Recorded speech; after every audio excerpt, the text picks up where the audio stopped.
العالمين والصلاة والسلام على سيد الأنبياء والمرسلين وعلى آله وأصحابه أجمعين. أما بعد، فأعوذ بالله من الشيطان الرجيم. بسم الله الرحمن الرحيم. وما محمد إلا رسول قد خلت من قبله الرسل أفإن مات أو قتل انقلبتم على أعقابكم ومن ينقلب على عقبيه فلن يضر الله شيئا وسيجزي الله الشاكرين. وما كان لنفس أن تموت إلا بإذن الله كتابا مؤجلا ومن يرد ثواب الدنيا نؤته منها ومن يرد ثواب الآخرة نؤته منها وسنجزي الشاكرين. وكأي من نبي قاتل معه ربيون كثير فما وهنوا لما أصابهم في سبيل الله وما ضعفوا وما استكانوا والله يحب الصابرين.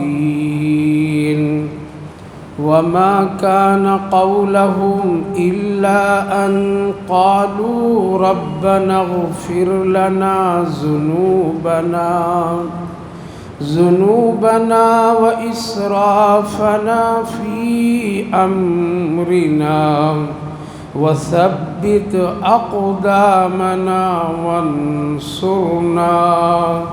وانصرنا على القوم الكافرين. فآتاهم الله ثواب الدنيا وحسن ثواب الآخرة والله يحب المحسنين. صدق الله العظيم. وما محمد إلا رسول، اور حضرت محمد صلی اللہ علیہ وسلم اللہ کے رسول ہیں. قد خلت من قبلہ الرسل، بالتحقیق کہ ان سے بھی پہلے بہت سارے رسول گزرے. افإن مات او قتل انقلبتم على اعقابکم، بھلا کیا اگر موت ہو جائے یا شہید کر دیے جائیں تو کیا تم اپنے پاؤں کے بل پلٹ جاؤ گے؟ ومن ينقلب على عقبيه فلن يضر الله شيئا، اور جو شخص اپنے پاؤں کے بل، ایڑیوں کے بل پلٹ جائے دین اسلام شریعت سے، حضرت محمد صلی اللہ علیہ وسلم کے طریقے سے، فلن يضر اللہ شیئا، تو اللہ کا کچھ بھی نقصان نہیں ہوگا. وسيجزي اللہ الشاکرین، اللہ تعالیٰ بدلہ عطا فرماتا ہے شکر ادا کرنے والوں. بھائی اور بزرگوں، بڑی خوشی اور مسرت کی بات ہے کہ اللہ نے ہم سب کو نماز ظہر جماعت کے ساتھ پڑھنے کی توفیق مرحمت فرمائے، اور ساتھ ساتھ قرآن کریم کی اس بابرکت مجلس میں ہم سب کے آقا پیارے نبی حضرت محمد صلی اللہ علیہ وسلم کی عقیدت و محبت میں کچھ آپ کی سیرت پاک سے نسبت رکھتے ہوئے کچھ دیر بیٹھنے کی بھی ہم سب کو توفیق مرحمت فرمائی۔ اللہ تعالیٰ اس نیکی اور اس عمل کو قبول فرمائے، آخرت کے لیے نجات کا ذریعہ بنائے، دنیا کے لیے خیر اور صلاح ہدایت کا ذریعہ بنائے۔ جو باتیں کہی جائے سنی جائے، اللہ ہم سب کو عمل کی توفیق نصیب فرمائے۔ جو آیت کریمہ میں نے اس وقت جو تلاوت کی ہے، یہ آیت رسول اللہ صلی اللہ علیہ وسلم کی وفات سے متعلق ہے۔ ہم سب کے آقا نبی کریم علیہ السلام کی زندگی کے 3 حصے ہیں: بچپنا، جوانی اور بڑھاپا، اور یہی عام آدمی، عام بشر کے لیے بھی یہی 3 درجے ہیں۔ اللہ کے رسول صلی اللہ علیہ وسلم کی پیدائش بھی ہوئی، بچپنا بھی ملا، جوانی بھی ملی، بڑھاپا بھی آیا، اور پھر آپ کی وفات بھی ہوئی۔ یہ بالکل مسلم عقیدہ ہے، یہ بالکل صحیح عقیدہ ہے۔ اس سے اگر کوئی آدمی ذرہ برابر بھی اگر مگر کر دے تو پھر وہ ایمان اس کا کامل نہیں، بلکہ بعض علماء فرماتے ایمانی نہیں۔ اس لیے ہمارے اور آپ کے سامنے نبی کی ولادت بھی ہے، یعنی پیدائش بھی ہے۔ ہمارے اور آپ کے سامنے رسول اللہ صلی اللہ علیہ وسلم کی بچپنا بھی ہے۔ ہمارے اور آپ کے سامنے رسول اللہ صلی اللہ علیہ وسلم کی جوانی بھی ہے، بڑھاپا بھی ہے، اور وفات بھی ہے۔ اور یہ تینوں چیزیں امت کے لیے ایک بہترین نمونہ اور عمل کے لیے ایک ذریعہ ہے۔ یہ بات یاد رکھیے کہ اللہ تعالیٰ نے جتنے بھی انبیاء کو اس دنیا میں پیدا فرمایا، ہر ایک نبی کو بشر کی تقاضے کے ساتھ پیدا فرمایا۔ بشری تقاضے یعنی کھانا پینا، رہنا سہنا، سونا جاگنا، چلنا پھرنا، شادی نکاح، ان سارے تقاضوں کے ساتھ ہر ایک نبی کو اس دنیا میں اللہ نے پیدا فرمایا، تاکہ انسانوں کے لیے ہر ایک چیز کے لیے کیا ہو، نبی نمونہ بنے۔ ہمارے نبی کی یہ عادت، ہمارے نبی اس طرح کھاتے تھے، ہمارے نبی اس طرح پانی پیتے تھے، ہمارے نبی اس طرح سے تجارت کرتے تھے، ہمارے نبی اس طرح سے دوستی کرتے تھے، ہمارے نبی اس طرح سے لینا دینا کرتے تھے، ہمارے نبی اس طرح فیصلہ کرتے تھے، ہمارے نبی کی اس طرح شادی نکاح ہوئی، ان کے بچے ایسے ہوئے۔ یہ ہر ایک نبی کے ساتھ ہے، اس لیے یہی ہے بشری تقاضے۔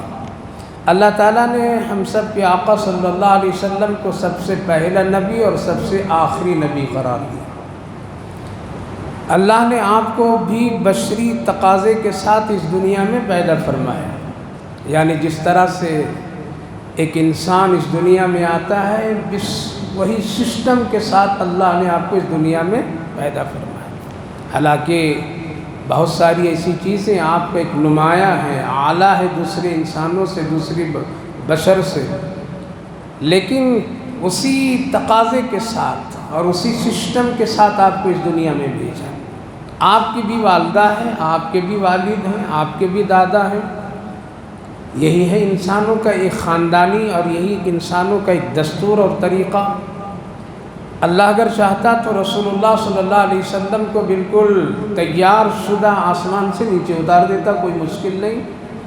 جس طرح سے حضرت عیسیٰ علیہ السلام کو 33 سال کی جوانی کی حالت میں آسمان پر اٹھا لیا، اسی طرح اللہ اپنے حبیب کو بالکل تیار شدہ بھیج دیتے، تاکہ کوئی دشواری نہیں ہوتی، اور جو کچھ تقاضے تھے وہ کوئی پریشانی نہیں ہوتی۔ آپ کی والدہ کو کوئی پریشانی اٹھانی نہیں پڑتی، آپ کے لیے پھر یہ سارا سسٹم اور نظام نہیں چلتا کہ آپ یتیم پیدا ہوئے ہیں، آپ کے گھر میں اس طرح کی اس وقت پریشانیاں تھیں، آپ کے دروازے اور آپ کے گھر پر سینکڑوں دودھ پلانے والی عورتوں کا آنا، یتیم سمجھ کر کے آپ کو نظر انداز کر دینا، پھر آپ کی پرورش ایک حضرت حلیمہ سعدیہ رضی اللہ عنہا کے نگاہوں اور ہاتھوں میں ہونا، یہ سارا جو نظام اللہ تعالیٰ نے بنایا، کیوں بنایا؟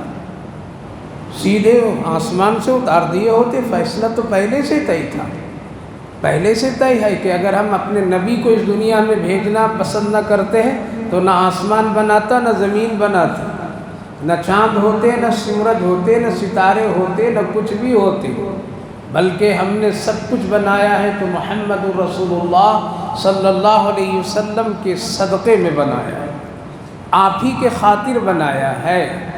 تو میرے بھائی بزرگوں، ایسا اللہ نے نہیں کیا کہ آپ کو بالکل تیار شدہ وہاں سے آسمان سے اتار دیا کہ آپ اعلان کر دیجئے کہ میں اللہ کا رسول ہوں۔ نہیں، ایسا نہیں کیا۔ کیوں؟ اگر اس طرح سے بالکل تیار شدہ آپ کو اس دنیا میں بھیج دیتے تو پھر بچوں کی پیدائش، ماں کا احترام، ماں کی عزت، ماں کا وقار، ماں کی مرتبہ انسان کو سمجھ میں نہیں آتا، انسان کو یہ پتہ نہیں چلتا کہ ایک ماں کی عزت کیا ہے، ایک باپ کی عزت کیا ہے، دودھ پینے پلانے کا کیا قدر ہے، ایک بچے کی پرورش پر کتنا اجر و ثواب ہے، اور اس مرحلے سے پہلے ایک عورت کے لیے کتنی مشکلات ہے اور کیا ہے، یہ سب پتہ نہیں چلتا۔ آج اگر کوئی آدمی کسی طرح سے بھی پیدائش کا مسئلہ پوچھے تو ایک عالم دین سیدھے بتائے گا کہ یہ مسئلہ ہے، اس لیے کہ اللہ کے رسول صلی اللہ علیہ وسلم دنیا میں تشریف لائیں تو آپ کی پیدائش کا اس طرح سے ہوا تھا۔ حضرت آمنہ جو آپ کی والدہ ہیں رضی اللہ عنہا فرماتی ہیں کہ رسول اللہ صلی اللہ علیہ وسلم جب ہمارے بطن میں تھے تو ہم کو بڑا عجیب و غریب کیفیتیں نظر آتی تھیں، عجیب و غریب کبھی حالات ایسے آتے تھے جو کبھی میں ڈر بھی جایا کرتی تھی، ایک فطری طور پر میرے اندر ایک دہشت کی کیفیت ہو جاتی تھی، اس لیے اس سے پہلے میرے ساتھ اس طرح کے حالات نہیں گزرے تھے، لہذا میں پریشان ہو جاتی تھی۔ کبھی میں مکہ کی گلیوں میں نکلتی تھی اور چلتی تھی تو کوئی مجھے سلام کیا کرتے تھے، اے آمنہ تو تجھے سلام، تو میں ڈر جایا کرتی تھی آخر یہ سلام کرنے والا کون ہے۔ میں جب کبھی کنواں پہ پانی نکالنے کے لیے ڈول ڈالتی تھی تو میرا ڈول بغیر کسی طاقت کے وہ بھرا کر کے اوپر آ جاتی تھی، تو میں ڈر جاتی تھی یہ کیا ہو رہا ہے میرے ساتھ۔ حضرت آمنہ کہتی ہیں کہ جب کبھی میں مکے کی گلیوں سے ادھر ادھر سے کوئی کام ضرورت سے گزر کر کے آتی تھی تو ہمارا گھر بالکل معطر ہو جاتا تھا، خوشبو ہی خوشبو پھیلنے لگتی تھی، جدھر سے گزرتی تھی تو خوشبو، مکے کی عورتیں کہتی تھی یہ تو بیوہ ہے اور بیواؤں کو خوشبو لگانا صحیح نہیں ہے، آخر یہ خوشبو کہاں سے لاتی ہے، اس عورت کو خوشبو کون مرد لا کر کے دے دیتا ہے۔ تو ان ساری باتیں، یہ تانے کی بھی باتیں ہوتی تھی تو حضرت آمنہ رضی اللہ عنہ بالکل ڈر جاتی تھی کہ یہ کیا ہو رہا ہے میرے ساتھ۔ آپ کبھی آ کر کے اپنی ساس سے بیان کرتی تھی کہ میرے ساتھ ایسا ہو رہا ہے، تو زمانہ وہ جاہلیت کا تھا، کہا کہ اچھا ٹھیک ہے چلو کسی کاہن کے پاس لے جاتے ہیں، جیسے یہاں ہوتا ہے نا، چلو عامل صاحب سے ایک تعویذ باندھ دیں گے تجھے ٹھیک ہو جائے گی، چلو یہ کر دیں گے ٹھیک ہو جائے گی۔ وہ زمانہ بھی ویسا ہی تھا، لہٰذا ساس یہ کہتی ہے کہ ٹھیک ہے چلو فلاں کاہن کے پاس لے چلتے ہیں، وہ تیرے لیے کچھ کر دے گا تو یہ جو عجائبات تو دیکھا کرتی ہے یہ سب ختم ہو جائے گی۔ ہوا بھی ایسا، اللہ رب العالمین نے پیدائش میں ہمارے اور آپ کے لیے کیا عبرت، کیا نصیحت یہاں پتہ چلتا ہے نبی کی سیرت سے۔ لہذا ساس جو تھی نبی پاک علیہ الصلوۃ والسلام کی دادی، وہ اپنی بہو حضرت آمنہ رضی اللہ عنہا کے لیے ان حالات سے بچنے کے لیے لوہے کے موٹے موٹے کڑے گلے میں ڈال دی، پاؤں میں ڈال دی، اور ایک کاہن نے دے دیا۔ اس زمانے میں یہی چلتا تھا، اب دھاگے پر کام چل رہا ہے، وہ باندھ کر کے رہنے لگے۔ جس دن پہلی مرتبہ انہوں نے یہ کام کیا، رات میں سوئی تو ایک بڑے سفید پوش خوبرو حسین، داڑھی بہت ہی خوبصورت چمکتی ہوئی گھوڑے پر تشریف لائے خواب میں، اور ایک عصا ان کے ہاتھ میں، اور اشارہ کیے ان کے جہاں جہاں یہ لوہے کے کڑے لگے ہوئے تھے حضرت آمنہ رضی اللہ عنہ، وہ کڑے سب ٹوٹ ٹوٹ کر کے گرنے لگے۔ تو حضرت آمنہ رضی اللہ عنہ دیکھ کر کے ڈری اور کہنے لگے کہ اے صحابہ میرے ساتھ یہ آپ کیا کر رہے ہیں؟ یہ تو میری حفاظت کے لیے میرے سانس نے لگائی ہے، ہمیں یہ ہوتا ہے، آپ یہ کیا کر رہے ہیں میرے ساتھ؟ لہذا وہ عصا سے اشارہ کرتے چلے جا رہے ہیں، اور وہ سارے کڑے ٹوٹ ٹوٹ کر کے زمین پر بکھرتا چلا جا رہا ہے۔ جب وہ ڈرنے لگی تو کہنے لگے کہ ڈرو نہیں، میں حضرت ابراہیم علیہ السلام ہوں، میں ابراہیم ہوں، جو تیرے بطن میں جو بچہ ہے وہ انہی خرافات کو ختم کرنے کے لیے آ رہا ہے۔ یہ تیری شان کے خلاف ہے، اس بچے کی شان کے خلاف ہے، یہ توہمات، یہ ساری چیزیں، یہ شرکیہ، یہ سارا واہیات کام کرنا، اس لیے بے خوف رہو تمہیں مبارکباد دینے کے لیے میں آیا ہوں۔ اللہ اکبر۔ آج ہم پیدائش کے نام پر نہ جانے کتنے شریعت سے خلاف کام ہم کرتے ہیں، کراتے ہیں، عورتیں، ماں بہنیں، جوان، بچے، سب ایک سسٹم، بلکہ ہماری پیدائش کی سیرت اور ہماری پیدائش کا پورا نمونہ کہاں ہے؟ محمد عربی صلی اللہ علیہ وسلم۔ لہذا بیٹی آمنہ گھبراؤ نہیں، تمہارے پیٹ میں جو بچہ ہے وہ تمام نبیوں کا نبی ہے، انہی بدعات، انہی خرافات، انہی رسومات، انہی ساری چیزوں کو وہ ختم کرنے، مٹانے کے لیے آ رہا ہے، لہذا تم اطمینان ہو جاؤ۔ کیا پتہ چلا کہ ایسے حالات میں کوئی خرافات کا کام نہیں کرنا چاہیے، کوئی شرکیہ کام نہیں کرنا چاہیے، کوئی بدعت کا کام نہیں کرنا چاہیے، کوئی بت پرستی اور بھوت پرستی کا عمل نہیں سوچنا چاہیے، بلکہ ہم سب کے آقا نبی کریم علیہ الصلوۃ والسلام نے جو ایسے حالات میں جو عمل بتلائے ہیں وہ عمل کرنا چاہیے۔ تو نبی کا بچپنا یعنی ماں کے پیٹ میں بھی رہنا ہمارے اور آپ کے لیے نمونہ ہے، اور جب دنیا میں آپ تشریف لائے، اللہ اکبر، حضرت آمنہ کہتی ہیں کہ اتفاق ایسا ہوا کہ جس دن رسول اللہ صلی اللہ علیہ وسلم تشریف لائے، میرے گھر میں اس دن چراغ جلانے کے لیے تیل بھی نہیں تھا۔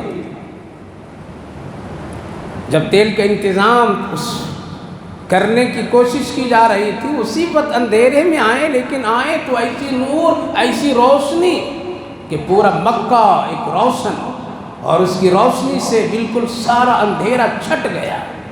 میں اس وقت میں بھی ڈری، تو اس وقت میں میرے سامنے دو خاتون تھی، ایک حضرت آسیہ تھی اور حضرت مریم تھی، جو مجھے تسلی دے رہی تھی، آمنہ ڈرو نہیں، یہ بچہ وہ بچہ ہے جو امام الانبیاء بنے گا۔ میرے بھائیو بزرگوں، عرض یہ کرنا ہے، نبی کا بچپنا بھی ہمارے اور آپ کے لیے ایک نمونہ ہے۔ اسی لیے اللہ نے کوئی جوانی کی حالت میں اللہ نے اپنے رسول کو آسمان سے نہیں اتارا۔ اگر آسمان سے جوانی کی حالت میں اتار دیتا، نبی بنا کر کے اتار دیتا، تو ایک عورت کو پیدائش کے وقت کے نمونے، طریقے ہم کو اور آپ کو نہیں معلوم ہوتا۔ تبھی تو اللہ کے رسول صلی اللہ علیہ وسلم نے فرمایا، ایک عورت جب اپنے پیٹ میں بچہ کو رکھتی ہے اور اللہ کے حکم سے اس کو سنبھالتی ہے، چلتی پھرتی، بوجھ برداشت کرتی ہے، اور پیدائش تک جو اس کو جھیلتی ہے، اے جوانوں، اے لوگوں، اگر ایسی عورت، ایسی ماں کے جسم میں اگر پھوڑے پھنسیاں ہو جائے اور پیپ اور خون اس میں جم جائے، اور تم منہ لگا کر کے اس کو چوسنا شروع کر دو، پھر بھی تم اپنے ماں کی ولادت کے وقت کی تکلیف کو تم حق ادا نہیں کر سکتے۔ میرے بھائی بزرگوں، اس لیے اللہ نے اپنے رسول کو، اپنے لاڈلے کو پیدائش کی یہ ساری شکلیں عطا فرمایا، تاکہ آپ لوگوں کے لیے کیا ہو جائے؟ نمونہ بن جائے۔ پتہ چلا کہ نبی دنیا میں تشریف لائے تو بشریت کے تقاضے کے ساتھ میں آئے۔ چلیے آگے، اللہ کے رسول صلی اللہ علیہ وسلم، مکہ کے یہ دستور، عرب کا یہ دستور کہ دودھ پینے پلانے کا انتظام دیہاتوں میں کیا جاتا تھا، تاکہ وہاں کے آب و ہوا صحت مند ہوا کرتے تھے۔ اللہ کے رسول صلی اللہ علیہ وسلم کے ساتھ میں یہ ہوا، آ گئے، ساری وہ سیزن بھی تھا، مہینے میں وہ جس تاریخ میں اللہ کے رسول صلی اللہ علیہ وسلم کی ولادت ہوئی، وہ مہینہ، وہ تاریخ، ایسی تاریخ، ایسا مہینہ کہ باہر سے، دیہاتوں سے، قریوں سے عورتیں مکہ آتی تھی اور بچے کو لے کر کے جاتی تھی۔ فرماتے کم سے کم 100 سے زیادہ، اس سے بھی زیادہ تعداد سیرت نگاروں نے لکھا ہے آئے۔ پہلا سوال، والد ہے؟ نہیں ہے، بچہ یتیم ہے۔ اونٹ آگے بڑھا دیتے تھے لوگ، جیسے آج ہم لوگ لڑکی دیکھنے جاتے ہیں نا تو پوچھتے ہیں ابا ہیں؟ اگر کوئی کہہ دیا ہے تو دوسرا سوال کہاں ہے؟ قبرستان میں یا سعودی عرب میں؟ اگر سعودی عرب میں تو ذرا صوفے پر بیٹھنے کی کوشش کرتے ہیں، اور اگر کہہ دیا کوئی قبرستان میں تو اچھا انشاءاللہ پھر بعد میں آئیں گے، گاڑی چل جاتی ہے۔ ایسا ہی وہ لوگ آتے ہیں۔ پہلا سوال، والد ہے؟ نہیں ہے، اونٹ آگے۔ والد ہے؟ نہیں ہے، اونٹ آگے۔ بچہ کوئی دیکھا کوئی نہیں دیکھا، کیوں؟ اگر والد ہے تو کچھ ہمیں تحفہ زیادہ ملیں گے، اگر نہیں ہے تو پھر بڑا مشکل ہے۔ آخری میں تھکے تھکائے حضرت حلیمہ سعدیہ پہنچی، قسمت کی خوش نصیب۔ وہ یہ نہیں پوچھی کہ والد ہے، پوچھتی ہے بچہ کہاں ہے، دکھا دو۔ بچہ دیکھتے ہی ساتھ کرتی کہ میں اس کو دودھ پلاتی۔ دین میں، نبی کے کام میں بھید بھاؤ نہیں رکھنا چاہیے۔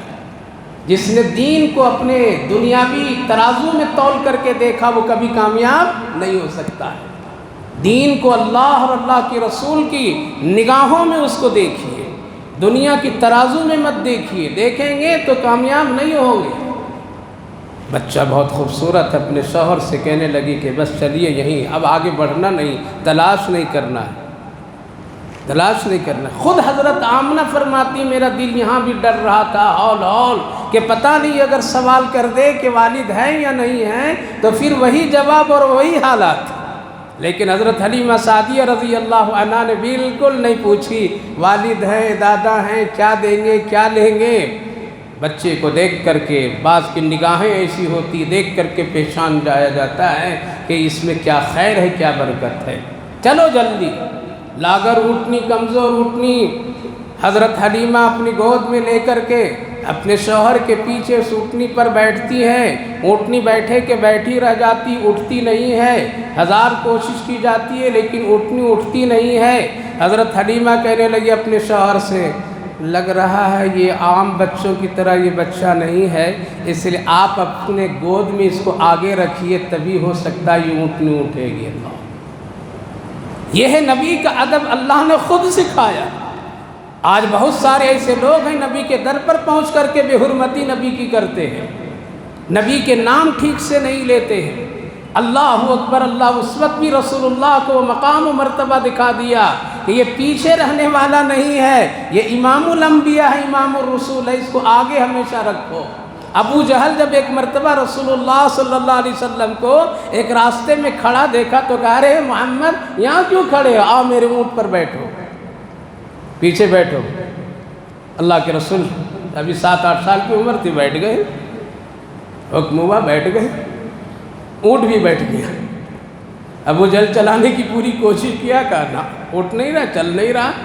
کہا کہ محمد یہ کیا ہو گیا؟ کہا کہ مجھے آگے بیٹھائیے تبھی چلے گا یہ اونٹ۔ وہاں بتایا کہ ہم پیچھے نہیں ہیں، ہم کو اللہ نے امام الانبیاء بنایا ہے، آگے بیٹھائیے اونٹ چلیں گے۔ آگے بیٹھائے، اونٹ بالکل تر و تازگی کے ساتھ چلنے لگا۔ لیکن جس کی قسمت میں ہدایت نہیں، ہزار معجزے دیکھ لے، ہزار قرآن دیکھ لے، ہزار مسجدوں کی اذان سن لے، ہزاروں جنازے اٹھتے ہوئے دیکھ لیں، وہ کبھی بھی نہیں سدھرے گا۔ اللہ کے رسول صلی اللہ علیہ وسلم کی وہ تفصیلات ہے، یہ بچپنا ہے حضرت حلیمہ کی اونٹنی اٹھتی ہے اور سیدھے بیت اللہ کی طواف۔ کہاں؟ ادھر رہ گئی، سیدھے بیت اللہ 7 مرتبہ چکر لگائے۔ یہاں سے علماء کرام لکھتے ہیں کہ جب کوئی مکہ سے باہر جانے لگے تو اس کے لیے ضروری ہے پہلے طواف کر کے جاؤ، جس کو طواف وداع کہتے ہیں۔ کیا کہتے ہیں؟ رخصتی کا طواف۔ یہ عرب کے علاوہ جتنے مسلمان ہیں، مکہ کے علاوہ جتنے مسلمان وہاں جائیں گے ان کے لیے یہ ضروری ہے، واجب ہے کہ جب تم مکہ سے نکلنے لگو تو کیا کرو؟ طواف ودا کر کے آؤ۔ اللہ کے رسول جا رہے ہیں، بتا رہے ہیں اونٹنی 7 مرتبہ طواف کرتی ہے اور پھر اپنے روٹ پر چلتی ہے۔ اللہ کے پیغمبر یہ بتا دیے مکہ کعبہ سے تم محبت کیا کرو۔ خیر وہ تفصیلات ہے، عرض یہ کرنا ہے اللہ نے اپنے نبی کو بچپنا اور بچوں کی طرح ایک پیدائش کی شکل اور وہ سارے تقاضوں کے ساتھ دنیا میں بھیجا تاکہ یہ نمونہ بنے محمد الرسول اللہ صلی اللہ علیہ وسلم کی زندگی۔ یہ تو مختصر بچپنا، ٹھیک؟ اگر تفصیلات کریں گے تو ایک ہفتے ایک مہینے سیرت پر لگ جائیں گے۔ ہم کو مختصراً بتلانا ہے پیدائش بھی اور جوانی بھی اور وفات بھی، 3 باتیں بتا کر کے بات ختم کروں گا، انشاءاللہ وقت پر ختم کروں گا۔ جوانی آپ کو اللہ نے کیسی دی؟ 40 سال تک اللہ نے آپ کی تربیت کی۔ ابھی حکم نہیں دیا کہ محمد آپ نماز میں وقت لگائیے، ابھی کوئی حکم نہیں کہ آپ روزہ رکھیے، ابھی کوئی حکم نہیں ہے کہ آپ اس طرح سے عبادت کیجئے، کوئی حکم نہیں۔ حکم کیا ہے؟ آپ کے پاس اگر کوئی امانت رکھتا ہے تو ہو بہو امانت واپس کیجئے۔ حکم کیا ہے؟ آپ سچ اتنا بولیے کہ دشمن بھی کہنے پر مجبور ہو جائے محمد سے زیادہ کوئی سچا مکہ میں نہیں ہے۔ آپ اپنے اخلاق کو اتنا بلند کر دیجئے، اتنا اچھا کیجئے کہ دشمن بھی کسی کو نہ بتا سکے کہ محمد کا اخلاق بگڑا ہوا ہے۔ آپ اتنا ہمدردی لوگوں کے ساتھ میں کیجئے کہ دشمن بھی آ جائے تو آپ اس طرح ان کے ساتھ میں پیش آئیے، ایسا پیش آئیے کہ ان کا دل آپ کی طرف کھینچ کر کے آ جائے۔ لہذا رسول اللہ صلی اللہ علیہ وسلم کی جوانی کو بہت ہی اللہ نے نکھارا، اس کے بعد نبوت عطا فرمایا۔ آپ کپڑا اتنا صاف ستھرا پاک صاف پہنیے کہ لوگ آپ کو دیکھ کر کے آپ سے محبت کریں، نفرت نہ کریں۔ اس لیے قرآن کریم کی دوسری آیت وحی کی جو نازل ہوئی ہے وہ کیا نازل ہوئی معلوم؟ پہلی آیت اقرأ بسم ربک الذی خلق پڑھنے پڑھانے کا، اور دوسری آیت اللہ کے رسول پر جو نازل ہوئی ہے وہ یہ نازل ہوئی ہے یا ایھا المدثر قم فانذر وربک فکبر وثیابک فطہر۔ آپ کپڑا پاک صاف پہنیے تاکہ آپ جب لوگوں کے پاس جائیں گے، لوگوں کے سامنے اب میری بات سنائیں گے، پیغام پہنچائیں گے تو کہیں ایسا نہ ہو کہ آپ کو دیکھ کر کے، آپ کے گندے کپڑے کو دیکھ کر کے کہیں لوگ نفرت کرنے والے بن جائیں، آپ سے لوگ بدک جائیں۔ اس لیے میرے محبوب آپ کپڑا درست رکھا کیجیے۔ تو 40 سال تک کہ اللہ نے اپنے محبوب کی، اپنے حبیب کی جو تربیت فرمائی ہے میرے بھائی بزرگوں، وہ تربیت ایسی تربیت ہے کہ پوری دنیا مل کر کے رسول اللہ کو نہیں ٹھکرا سکے، نہ کوئی جھوٹ بتا سکا، نہ آپ کو کوئی خائن کہہ سکا، نہ آپ کو کوئی گندا کہہ سکا، نہ آپ میں کوئی عیب تلاش کر سکا، نہ آپ کو کسی نے دھوکے باز کہا، بلکہ آپ کی 40 سالہ زندگی نبوت سے پہلے اتنی نکھری ہوئی کہ دشمن بھی لا کر کے اپنا خزانہ محمد الرسول اللہ کے حوالے کر جاتے تھے۔ یہ کیا ہے؟ پتہ یہ چلا کہ آپ کی زندگی کا بڑا حصہ معاملات سے گزرے ہیں، اور یہی ہے اصل چیز، نبی کی یہی ہے اصل چیز۔ پیدائش پر جشن منانے کا حکم نہیں ہے، پیدائش پر گلی کوچوں میں نکلنے کا حکم نہیں ہے۔ صحابہ نے ایسا کبھی بھی نہیں کیا کہ کبھی کسی کو دعوت اگر دیا ہو تو جشن منا کر کے دیا ہو۔ صحابہ نے کبھی ایسا نہیں کیا، کبھی اسلام کی طرف کسی کو بلایا ہو تو جلوس کی شکل میں نکل کر کے بلایا ہو یا کسی اور حیت و کیفیت بنا کر کے، نہیں، بلکہ انہوں نے نبی کی اطاعت، نبی کی غلامی، نبی کی پیروی کر کے اتنا اچھا دکھائیں کہ لوگ بغیر کہے ہوئے کلمہ پڑھ لیے۔ واقعہ ہے نا کہ جب یمن میں ایک تاجر گیہوں جو کی تجارت شروع کی تھی، یمن کے بازار میں مدینے سے جا کر کے، دعوت ہر لائن میں ہے، تجارت کے لائن سے بھی اسلام کی دعوت دے سکتے ہیں، تعلیم کے لائن سے بھی اسلام کی دعوت دے سکتے ہیں، بکری چرانے والا بھی اسلام کی دعوت دے سکتا ہے، کھیتی کسان بھی دعوت دے سکتا ہے، مسجد میں کام کرنے والے بھی دعوت دے سکتے ہیں، عالم مفتی سب دعوت دے سکتے ہیں۔ دعوت اللہ کے رسول کی تبلیغ ہر زاویے، ہر شعبے میں، ہر لائن میں پھیلی ہوئی ہے۔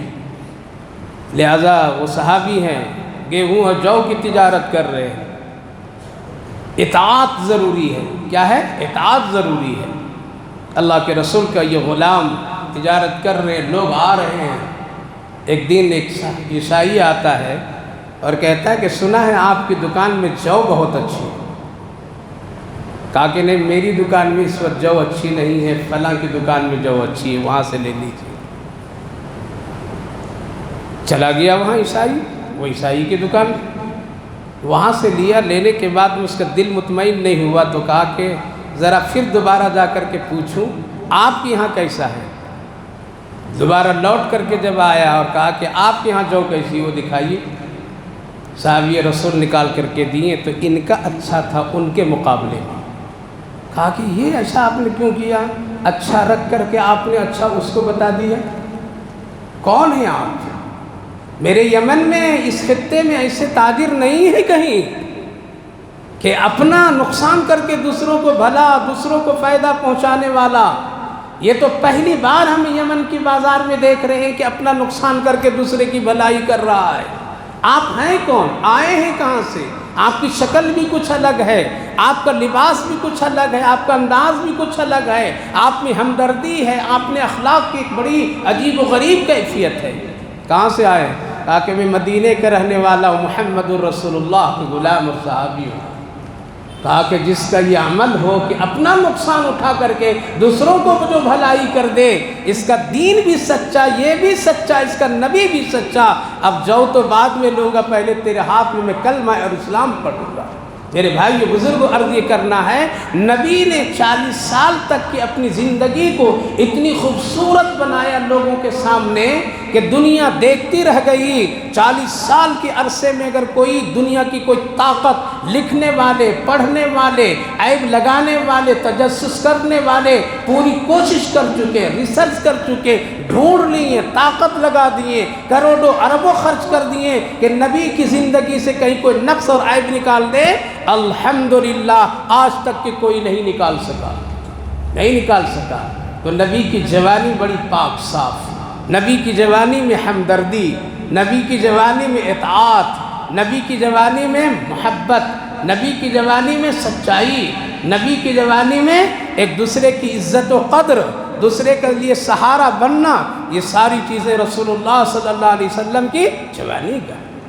آپ صلی اللہ علیہ وسلم ابھی مکے میں ہے، نبی بھی نہیں بنے، ابھی نبی نہیں بنے، نبی نہیں بنے، لیکن آپ خیر اور بھلائی کا، بعض روایت میں کہ نبوت کا اعلان ابھی ہوئے کچھ دن گزرا ہے، آپ حتیم میں بیٹھے ہیں، ایک یتیم بچہ بھاگے بھاگے آیا اللہ کے رسول کی خدمت میں۔ وہ یتیم ایسا تھا کہ اس کی ماں بیوہ تھی، بہت دنوں سے گھر میں پڑی ہوئی تھی۔ بچہ ماں سے پوچھا کہ امی گھر سے آپ باہر کیوں نہیں نکلتی ہیں؟ اللہ اکبر۔ ماں نے جواب دی، بیٹا میرے پاس چادر نہیں ہے، اگر چادر ہوتی تو میں ذرا ڈھک کر کے پردہ کر کے باہر نکلتی، اس لیے میں نہیں نکل پا رہی ہوں۔ چادر آج اتار کر کے لوگ نکل رہے ہیں، کل کے کافرہ عورت بھی اس انتظار میں تھی کہ میرے پاس ایک حیا کی چادر ملتی تب میں اوڑھ کر کے باہر جاتی۔ میری ماں بہنوں، اپنی حیا کی چادر مت پھینکو، اپنی حیا کی چادر مت کسی کے حوالے کرو، اپنے دوپٹے پر کسی غیر محرم کا ہاتھ آنے مت دو، ورنہ ایمان اور اخلاق تمہارے ختم ہو جائیں گے، کل میدان محشر میں رسوا ہو جائے گی۔ اللہ کے رسول صلی اللہ علیہ وسلم، وہ عورت کہتی کہ بیٹا اگر چادر مل جاتی تو مزدوری کے لیے میں باہر کہیں نکلتی، لیکن نہیں ہے چادر۔ بیٹا نے کہا کہ امی میں اپنے چچا سے مانگ کر کے لاؤں، شاید چچا انتظام کر دیں۔ کہا کہ بیٹا وہ نہیں دے گا، وہ ذرا ٹھیک مزاج کا نہیں ہے۔ کہا کہ جاتا ہوں۔ ہمت کر کے بچہ گیا، لیکن چچا نے ڈانٹ کر کے واپس بھیج دیا۔ خوشی سے گیا تھا، امید سے گیا تھا، لیکن روتے روتے واپس۔ راستے میں ایک شخص ملا، کہا کہ رو کیوں رہے ہو؟ کہا کہ ایسا ایسا ہوا۔ کہا کہ تیری ضرورت جاؤ، حتیم میں ایک شخص بیٹھا ہوا ہے، محمد وہ پوری کر دے گا۔ دشمن بھی جانتے تھے کہ یہ بڑے ہمدرد ہیں، آج ہم اس کے نام لینے والے ہیں، سخت دل ہو گئے، پتھر دل ہو گئے، نہ باپ کی قدر، نہ ماں کی قدر، نہ بیوی کی قدر، نہ بیٹیوں کی قدر، نہ پڑوسیوں کی قدر، بس ایک ہی ہمارا نقشہ ہے، ایک ہی ذہن ہے، ایک ہی ہمارا سیما اور منزل ہے، دنیا بن جائے چاہے میری زبان سے کتنوں کا دل ٹوٹ کر کے ریزہ ریزہ کیوں نہ ہو جائے۔ بچہ گیا اپنی ماں سے کہا کہ چچا تو ایسا کر دیے، لیکن ایک شخص نے ایک شخص کی پتہ بتایا ہے اور وہ حتیم میں ہے، امی اگر آپ بولو تو میں ان سے آپ کی چادر کا انتظام کروں۔ ماں جانتی تھی کہ وہ محمد ہے۔ کون ہے؟ کہا کہ بیٹا اگر چادر وہ دے دے گا لیکن تیرے باپ داداؤں کا دین بھی لے لے گا وہ اللہ، اس لیے مت جاؤ اس کے پاس۔ کہا کہ ہم دین دیں گے نہیں تو لے گا کیسے، ہم دیں گے نہیں تو لے گا کیسے، لیکن سنا ہے وہ سب کی مدد کرتا ہے، سنا ہے وہ سب کے لیے ہمدرد ہے، سنا ہے وہ سب کا خیال رکھنے والا ہے۔ جانے تو دو امی، ہم اپنا دین نہیں دیں گے، اپنے باپ داداؤں کا دین نہیں اس سے ہاتھ لگائیں گے۔ بچہ آگے جاؤ بیٹا، خیال رکھنا اپنے دین کا، اس کا پورا پورا خیال رکھنا، پھر بات کرنا۔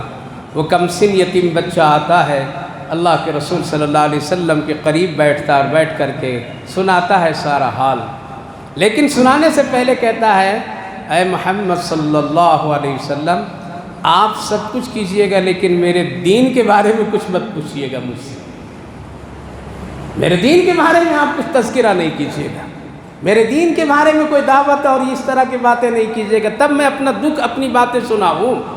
اللہ کے رسول نے سر پر ہاتھ رکھا، فرمایا بیٹا تمہارے دین کے بارے میں کچھ نہیں پوچھیں گے، تم اپنی ضرورت بتا، اگر ہو سکے گا تو انشاءاللہ میں پوری کر دوں گا۔ سنایا اس نے، اللہ کے رسول صلی اللہ علیہ وسلم فرمایا بیٹا میرے پاس تو اور کچھ بھی نہیں، لو میری چادر ہے، جا کے اپنی ماں کو ہی چادر دے دو، یہ چادر دے دو اپنی ماں کو، میرے پاس اس وقت اور کوئی دوسری چادر نہیں کہ تمہاری ماں کے لیے انتظام کروں۔ ہمارا چادر، ہماری چادر اگر تھوڑی دیر میرے پاس نہ رہے تو ہم سب کچھ کر سکتے ہیں، اس لیے مردوں کے لیے تھوڑی گنجائش ہے، لیکن ایک عورت کے پاس چادر نہیں اور حیا کا دوپٹہ نہیں ہو تو اس کے لیے بہت مشکل ہے۔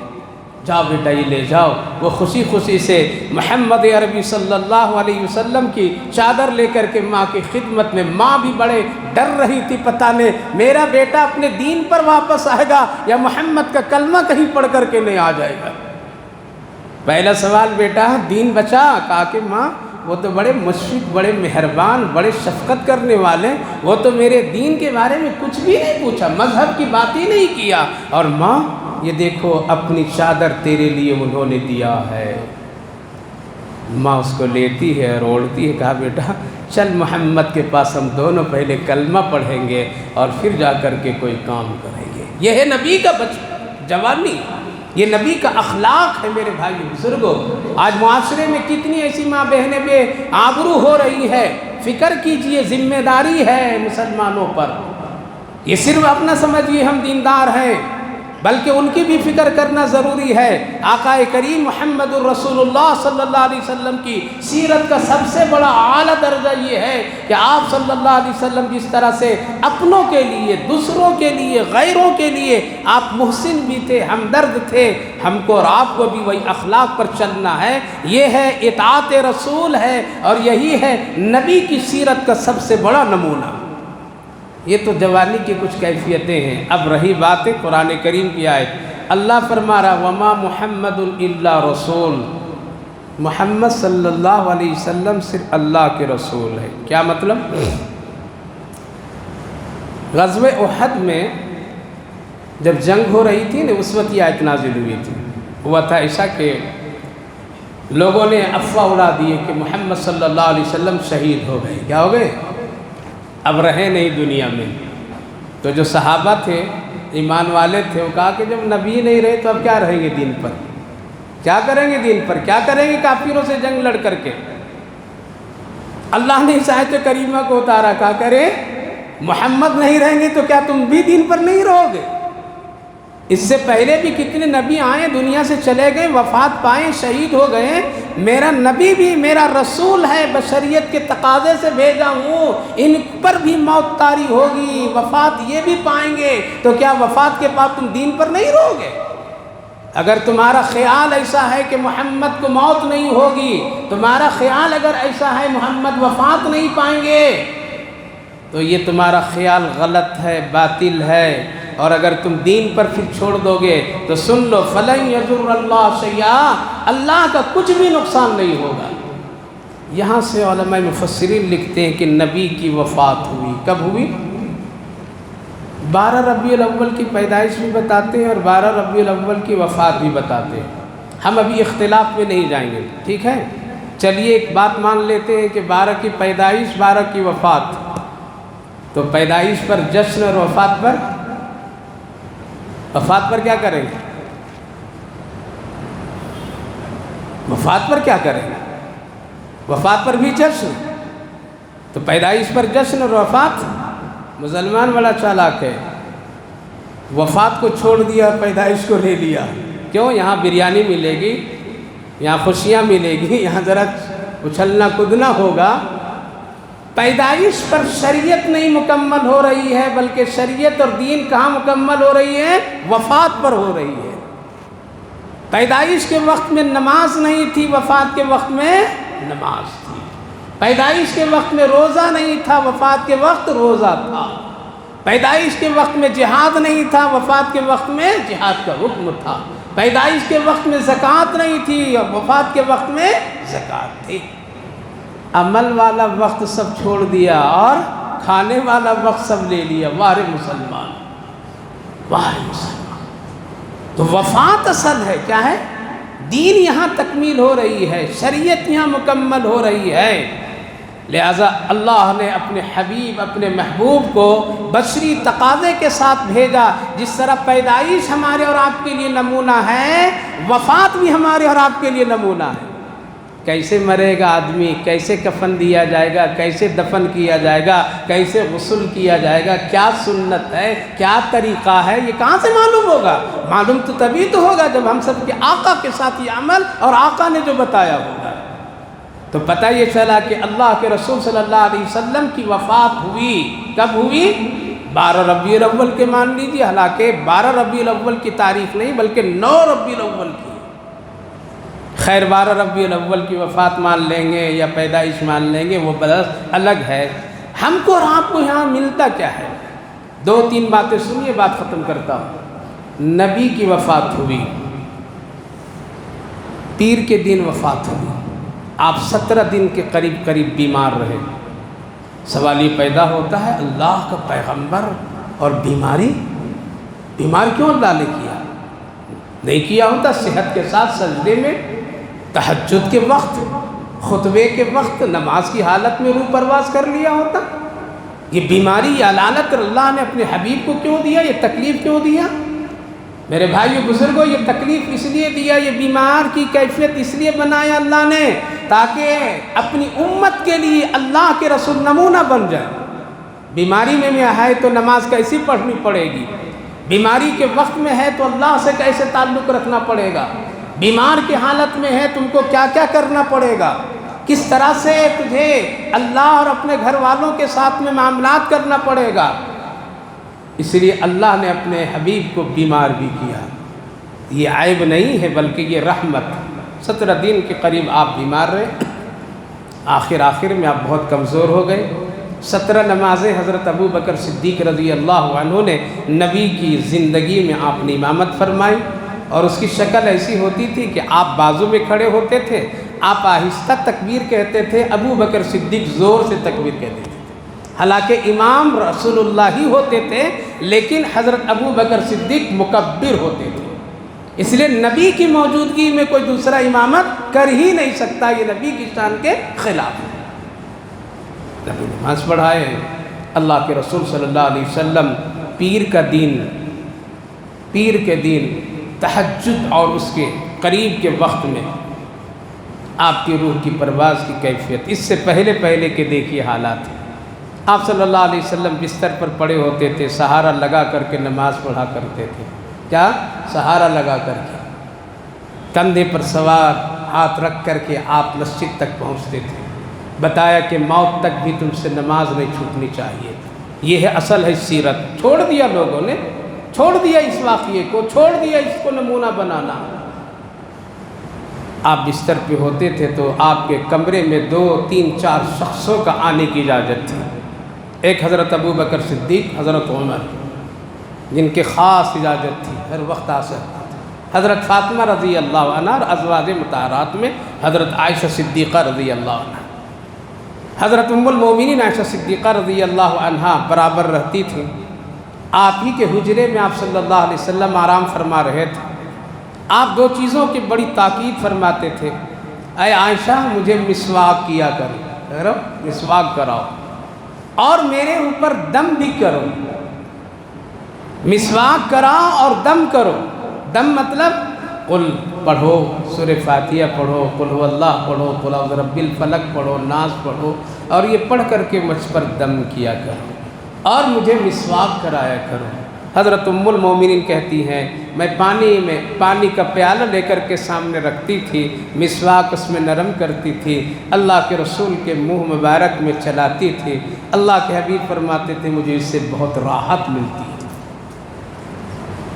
یہ نمونہ ہے، مسواک کرو، چھوڑو نہیں۔ حضرت علی نے پوچھا تھا یا رسول اللہ مسواک کے کیا فائدے؟ کہا کہ 70 فائدے، ان میں سے سب سے بڑا فائدہ یہ ہے موت کے وقت کلمہ نصیب ہوتا ہے۔ آج سب چھوڑ دیا۔ مالدار نے کہا مسواک غریبوں کا ہے، ہم کیوں کریں؟ ٹھیک ہے، غریب کلمہ پڑھ کے جلے جائیں گے، آپ مت پڑھیے گا، گھر میں مسواک رکھیے۔ حضرت ام المومنین فرماتی بار بار میں مسواک، آپ قل اعوذ برب الفلق، ناس، سورہ فاتحہ پڑھ کر کے نبی کے ہاتھ میں دم کرتی تھیں اور پھر نبی کے ہاتھ آپ کے جسم مبارک پر چلاتی تھی۔